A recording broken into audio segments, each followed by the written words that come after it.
Our next guest says executive orders signed by U.S. President Donald Trump will have a radical effect and will require Canada to rethink much of its energy and climate policy framework. We're joined for more by Ross McKitrick, professor of economics at the University of Guelph. Ross, thanks a lot for joining us. I gather you've, on Twitter, or X, I should say, you have outlines numerous of your thoughts on executive orders from the new Trump administration and the effect that they may have on the U.S. economy and by extension, the pressure that they may put on Canadian policymakers. One of them is the fairly high-profile elimination of the electric vehicle EV mandate, that is subsidies and regulatory preferences for electric vehicles. And this comes, of course, in the wake of Canada spending some $50 billion on subsidies to attract battery makers and other players in the EV industry to come here to Canada. What do you think?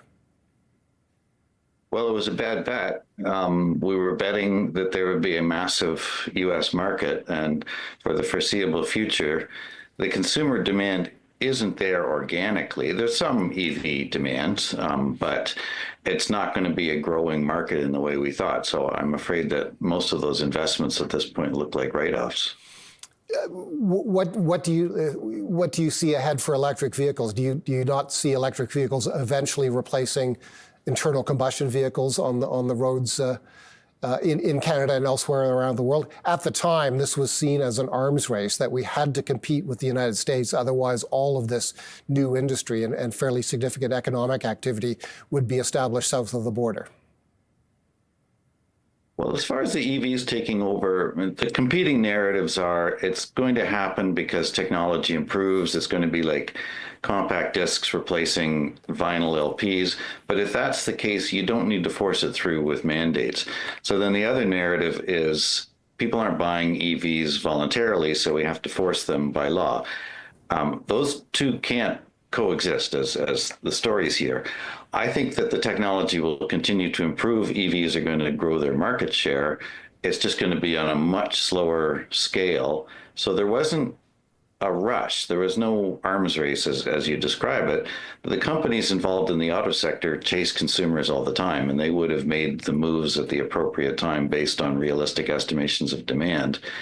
But the moves that governments were making, anticipating, in this case, the U.S. EV mandate creating a giant market next door, that just turned out to be a bad bet.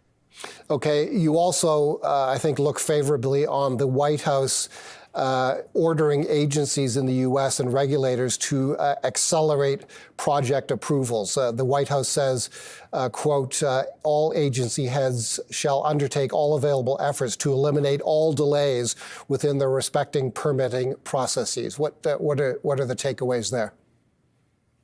Well, it's a multi-level set of directions. So part of it is they've declared an energy emergency. So he's authorizing agency heads and agency staff to use emergency measures right across the fossil energy value chain, from exploration right through to pipelines, refineries, export facilities, the whole package. And then he's also really gutted the whole climate policy side of it, including measures that were put forward by the EPA that provided the basis for subsequent litigation by environmental groups. So he's pulling all of that out by the wires. Basically, he's ripping the whole thing apart. Now it'll all be litigated.